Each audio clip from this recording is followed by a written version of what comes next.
If I lived in the United States, the Supreme Court with Childs versus Salazar, and the Supreme Court voting rights act being stripped away, I would most likely have no voice.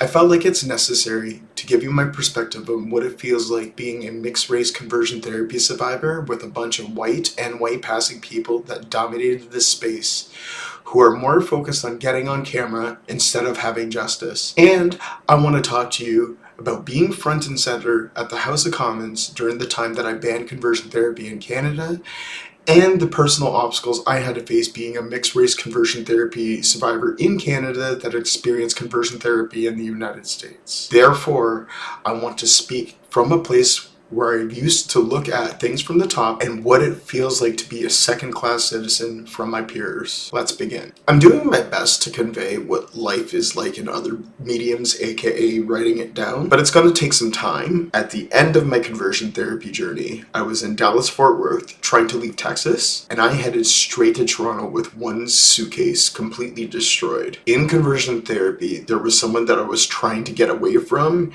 He wouldn't leave me alone, neither my family. I knew enough people in the Dallas-Fort Worth area that if I was in trouble in any degree, I could at least get back home. I lived in terrible apartments in Toronto. One of them was a 2-bedroom apartment with 2 plugins in the entire 2-bedroom. A month before the Boy Erased premiere, a few years later, I was living with a gay couple in downtown Toronto and was fresh off an assault, and I had to do an emergency leave from my home and lived in some pretty rough conditions later. The night of the Boy Erased premiere, I got a call from Jason Graves trying to persuade me to talk to a conversion therapist named Michael Glatza about some mentorship.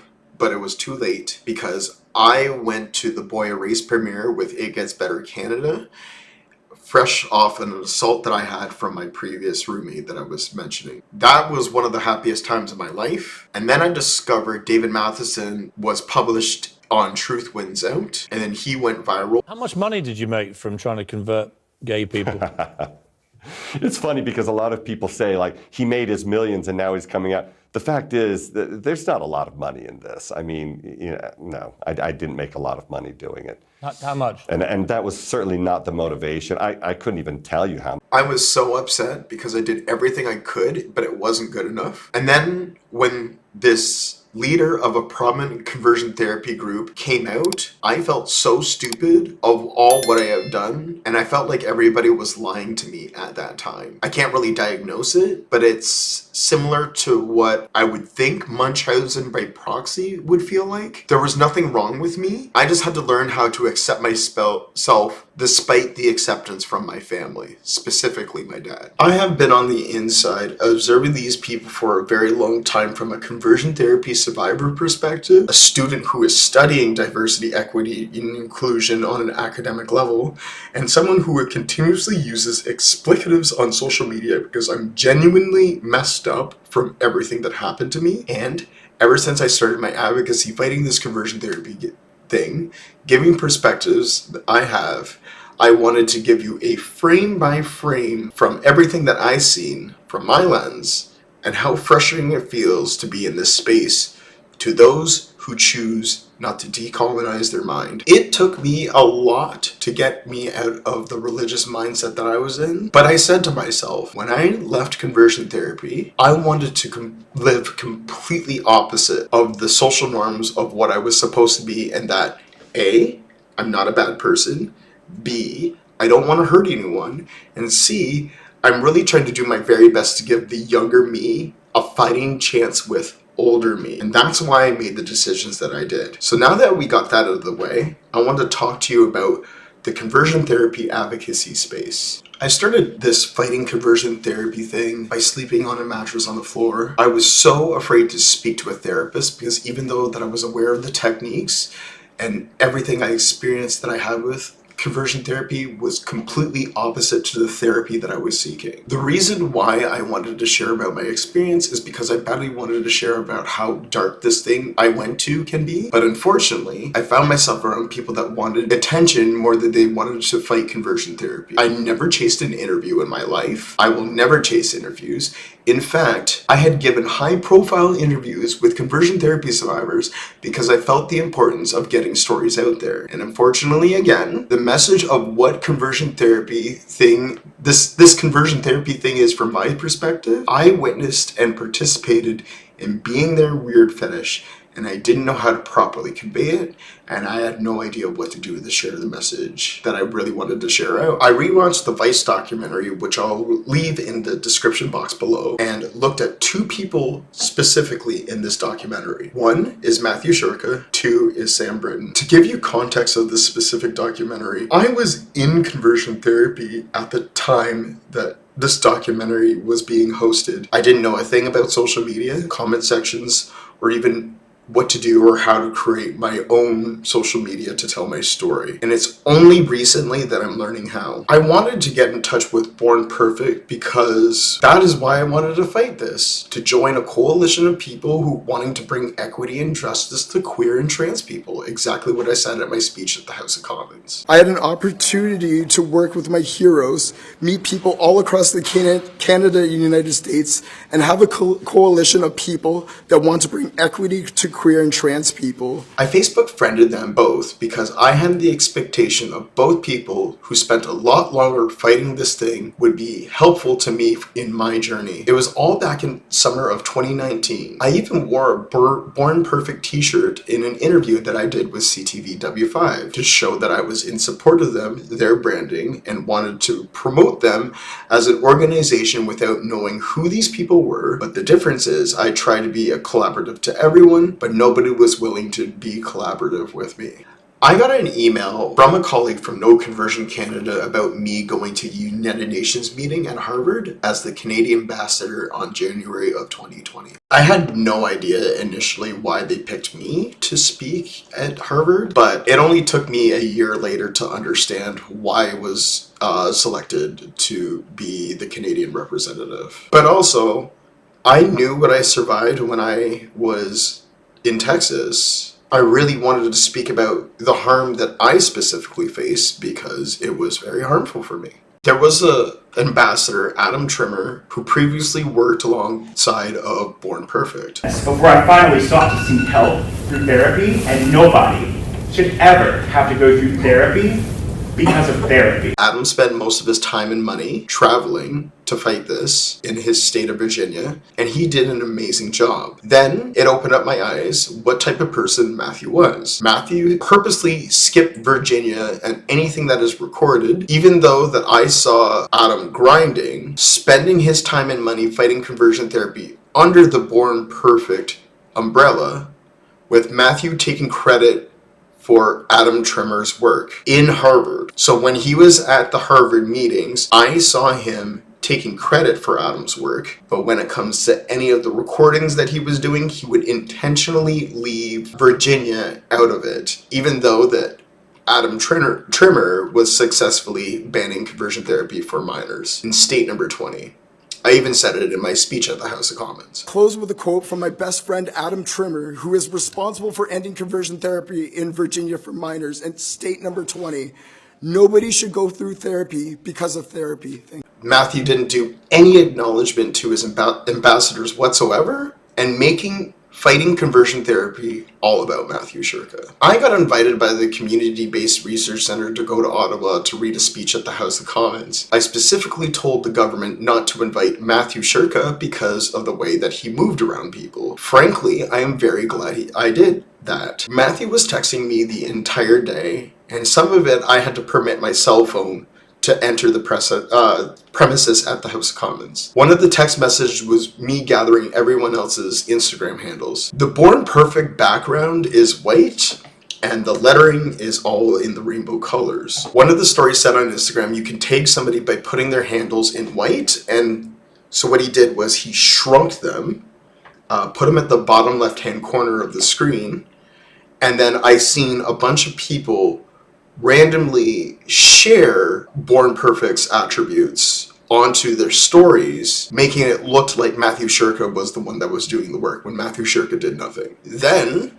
I believe Mathew went to Anthony to repost it on X to add Born Perfect's name, even though that Mathew Shurka did nothing in Canada. By the way, here's a quick side note. I wonder if this is what Karamo was feeling when he was battling the cast of Queer Eye in this video. Well, you're all sitting here holding hands, and I know, listen, people notice that someone is missing. So obviously there are 4 of the Fab 5 here. We received an email from Karamo's assistant this morning, which said in part, quote, Karamo has felt mentally and emotionally abused for years, and he's been advised by his therapist to protect himself and his peace by not attending. But he did send this video. Take a look. Hey, Jenna and Chanel, congratulations on becoming the most amazing duo in daytime TV. I just want to say thank you to all the fans who supported us and rocked with us for 10 seasons. This new season is going to be amazing. You're going to love every minute of it. And just like the themes of this season, I'm modeling what I believe is most important, which I want to remind you all, love yourselves and protect yourselves. That's why I'm here at home and not there. Because I can totally see that happening, judging by my experiences anyway. Then the pandemic hit and everyone was inside. Shortly after, we were all getting interviews. Mathew had a YouTube video from I'm from Driftwood talking about the accomplishments and him conveniently leaving out Canada. Across the United States, and we are working internationally now in partnership with the UN. Countries like Germany have passed a bill. France is working on theirs. The UK is almost there.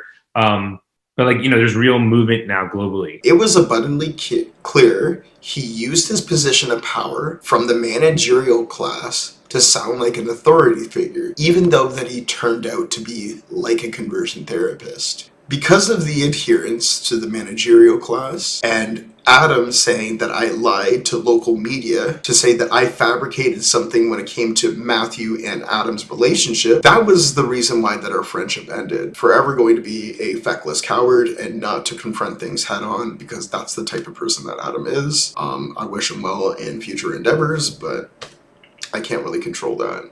If my memory served me correctly, Adam Trimmer had to put up a fight with the NCLR for him to be recognized on their website. I had friendships that were ruined because of the managerial class. More on that later. So I go to my second United Nations meeting. It was during the pandemic. All countries were represented, including the United States. I had personally witnessed Mathew Shurka being a note taker and purposely erasing what United Nations countries were doing, including language to help ban conversion therapy for adults as well as children. I felt everyone in the United Nations meeting saw what type of person that Mathew Shurka was, and now Mathew Shurka is running for office, and in my opinion, that is a big mistake. So I will warn all of you that he will fuck people over for him to be at the top. Just like everyone else, to create Born Perfect to what it is. Manipulating the public for personal gain for Mathew Shurka. The next name I wanted to bring up was Sam Brinton. I met Sam around the same time that I met Mathew. Mathew would constantly vent out his frustrations about Sam. Early on, there was a website called SamBrittonHoax.com, and in it, there was also a YouTube video with conversion therapist David Pickup making an entire video about Sam Brinton potentially lying about their story. The truth is, everyone was talking about Sam Brinton lying, and nobody did a thing about it. When I was in the documentary Conversion, shot during the pandemic in my old apartment, I tried to warn the director early on about Sam Brinton lying about their story. Sam used to work at the Trevor Project as the Vice President of Government Affairs, getting paid $178,000 a year, wearing stolen dresses at the Trevor Project Gala, said nothing about Sam Brinton potentially lying about their story, profiting off of more competent conversion therapy survivors. I'll tell you a little bit about that. So we're going to get into some of the reasons that I do this work, but I think the core reason that I work at the Trevor Project is because I'm a survivor of conversion therapy. Sam Brinton specifically worked at the Trevor Project because they claimed to be a survivor of conversion therapy. In fact, if you look at the Trevor Project report, It's Still Happening, named the Ferguson versus Jonah case, knowing that when the Southern Poverty Law Center sued Jonah and on how successful it was. That's why it was in their report. Did they invite those folks from the Ferguson versus Jonah case to be represented at the gala? No. Instead, they prompted somebody that lied about their story and got caught stealing luggage at airport carousels. It is the dream. Thank you. It is the dream of every survivor to stand on a stage just like this. My name is Asia Idarus Khamsin, Tanzanian fashion designer based in Houston, Texas. On February 2018, I flew back from Tanzania with my collection of Lady in Red Fashion Show 2018, which is my annual platform. I was invited in Washington, D.C. to Kenyan community event who really support my work to showcase my designs. I flew from Houston to Washington, D.C. on March 9th, 2018. When I arrived in DCA, one of my bags was missing. I opened the claim to Delta office and DCA, and I made a police report in DCA airport, but my bag was not found. On December 2022, we saw on the Fox News about Sam Brinton luggage issue, and saw my custom-made designs worn by Sam Brinton.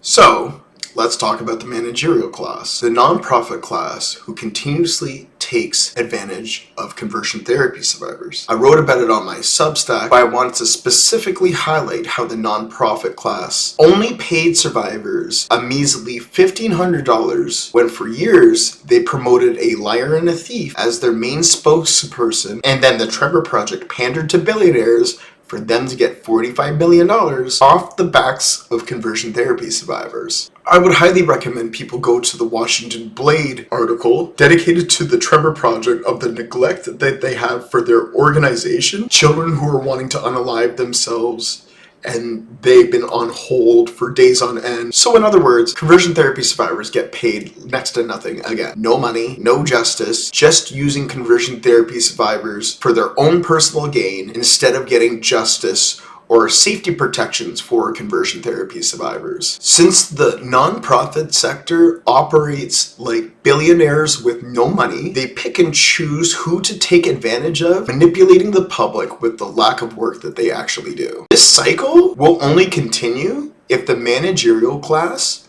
remains in power. As for me letting this go, I could have, but I have self-respect. To any conversion therapy survivor that is watching this, know that if you are in this seeking interviews, intentionally stepping over people so that you can get attention, know that if you aren't looking at things from a historical perspective or a perspective to get justice, or to fight these people head on, you are merely wasting everybody's time. The only reason why I wanted to fight this conversion therapy thing because my life was literally on the line. If you had similar experience with any of these organizations, or if you had personal run-ins with any of these folks, please drop it in the comments down below. You can't with people and pretend to be a good person. Life doesn't work that way. You will eventually get found out. Finally, after 2 Supreme Court rulings in the United States that are pertaining to me, I must fight extra hard for people to hear what I have to say. I had people from the managerial class refer to me as dumb, which is a white supremacist tactic